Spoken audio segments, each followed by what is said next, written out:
ये उनका बयान जो है वो समझ से बालातर है, और इतना कैजुअल तरीके से कहना जी कि SHO की मार है, लॉ एंड ऑर्डर का मसला है, तो फिर बिस्मिल्लाह करें, क्योंकि पूरे पाकिस्तान की अवाम चाहते हैं, बलूचिस्तान की अवाम चाहते हैं कि वहाँ पर अमन आए, तो अगर एक SHO से वो अमन आ सकता है तो गुड इनफ। ये आपका ख्याल है वो सीरियस से ये बात कह रहे थे, लाइटर मूड में कह रहे थे, मतलब बनता तो नहीं है कोई, ये जिस तरह का वाक़या हुआ, इतनी बड़ी दहशतगर्दी हुई है, हर पाकिस्तानी का दिल इस वक्त मतलब रो रहा है कि हमारे जवान शहीद हुए हैं, हमारे इनोसेंट वहाँ पे फैमिलीज हैव बीन रुइंड। तो उस वक्त जब आपके मुल्क का इंटीरियर मिनिस्टर क्वेटा में खड़े होकर कैमरों के सामने वज़ीर आला के साथ खड़े होकर ये कहेगा कि ये तो सिर्फ एक SHO की मार है, वो ठीक कर सकते हैं, तो पंजाब में जैसे आपने हवाला दिया, मैं वही पूछना चाह रहा था, वहाँ पे तो चले कोई इस तरह के ऑपरेशन नहीं चल रहे, वहाँ पे इन्होंने अपने 16 पुलिस वाले जो हैं वो बेचारे वो मरवा दिए, वो शहीद करवा दिए, वो 16 फैमिलीज़ का, जहाँ पे 1 साल खुद ये वज़ीर आला रहे हैं सर, वहाँ पर अभी भी उनके लगाए हुए IG साहब बैठे हुए हैं सर। तो ये पंजाब में तो इनसे लॉ एंड ऑर्डर कंट्रोल नहीं हुआ SHO के जरिए, लीव अलोन के फोर्सेस के ऑपरेशन से होता, तो क्वेटा में खड़े होकर वो ये बात कह रहे हैं, मतलब वन शुड लाफ और अगर कराए, क्या कहे बंदा इस पे, ये इंटीरियर मिनिस्टर के इस बयान पे सर? आई थिंक इस पे रोना ही चाहिए, लम्हा फिक्री है, और वैसे भी to be very honest I don't know कि मोहसिन नकवी साहब के पास ऐसी क्या जादू की छड़ी है या ऐसी क्या गिदड़ सिंगी है कि उनके पास PCB के चेयरमैन भी हैं, क्रिकेट का हाल हमें पता है, फिर वज़ीर दाखिला हैं, वो भी उनके अंडर वॉच जो कुछ हो रहा है, और इस तरह का बयान जो है वो it doesn't make any sense, क्योंकि मुझे नहीं लगता कि उनको, शायद मैं वही कह रहा हूँ कि वो कहना शायद यही चाह रहे हैं कि ये तो बिल्कुल एक बाएं हाथ का खेल है, कि जैसे एक SHO किसी मसले को हल कर देता है कि कोई डराना धमकाना है, तो उनको शायद इस बात का अंदाज़ा नहीं है कि पूरा कि कई दहाइयों से वहाँ पर एक इशू चल रहा है, और सिक्योरिटी फोर्सेस हैं, इंटेलिजेंस एजेंसीज हैं वहाँ पर, जो लॉ एनफोर्समेंट एजेंसीज इस जो भी वहाँ पर दहशतगर्द गिरोह हैं उनको काबू करने की कोशिश कर रहे हैं, और अभी तक उसमें कामयाब नहीं हुए। तो मुझे लगता है कि आई थिंक जी ये बात करें, आप कुछ कह रहे थे कमरा? मैं ये कह रहा था कि मुझे लगता है कि शायद मोहसिन नकवी साहब के बारे में जितना जो भी है, व्हाटएवर उनकी कैपेबिलिटी है, आई डोंट नो क्या है, शायद लोग जानते भी हैं क्या उनकी क्या वजह है, कि आई थिंक थोड़ा सा उनको थोड़ा ग्राउंड अप होना पड़ेगा। मतलब वो लगता उनको ये है कि शायद आपके राइट जगह पे कनेक्शन है तो आप जो मर्जी करेंगे तो वो हो जाएगा, बट अभी तक उनकी कारकर्दगी जो है, जिस चीज़ में उन्होंने हाथ डाला है, तो मुझे नहीं लगता कि कोई बहुत ही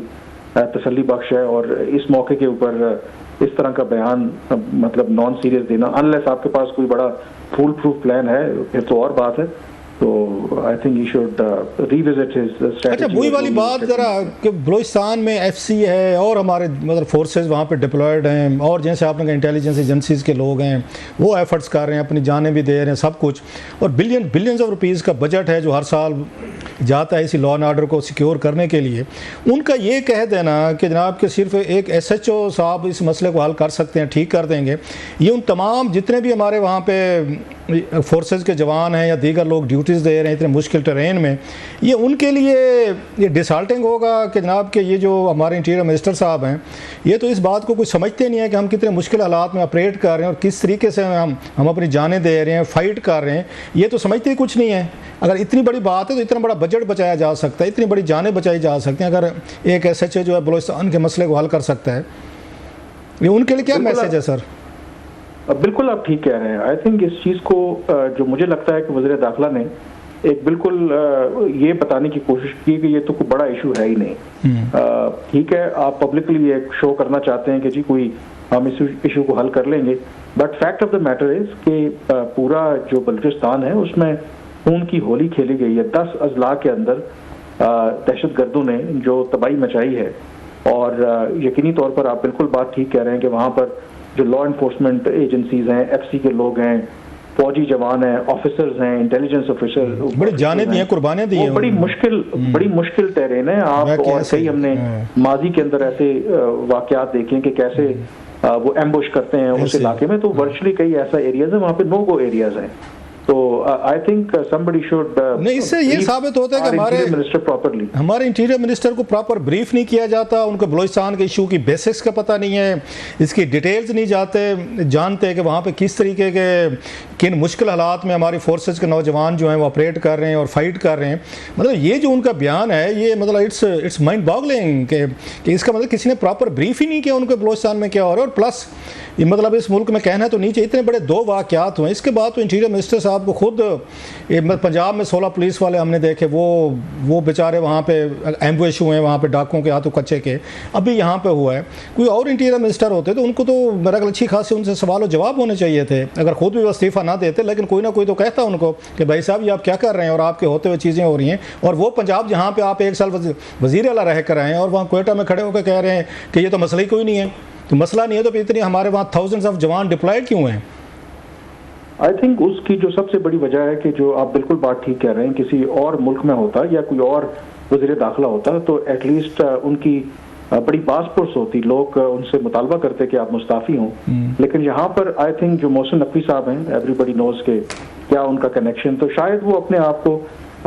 अकाउंटेबिलिटी या इन तमाम बातों से ऊपर समझते हैं और इसीलिए कैजुअल जो रिमार्क्स हैं वो देते हैं, क्योंकि वो अच्छी तरह से जानते हैं कि उनका किसी ने क्या बिगाड़ लेना है। तो ये आई थिंक एटीट्यूड ठीक नहीं है। आई थिंक जब आप इतनी अहम पोजीशन पर हों और एक ऐसे मौके के ऊपर जब पाकिस्तान को जो इंटरनल जो सिक्योरिटी है, बड़े सीरियस चैलेंजेस आपको उनसे फेस करना है, तो at least we need an interior minister जो सीरियसली चीज़ों को वो देखे। और वो बिल्कुल आप बात ठीक कह रहे हैं कि एक रोज़ पहले दर्जनों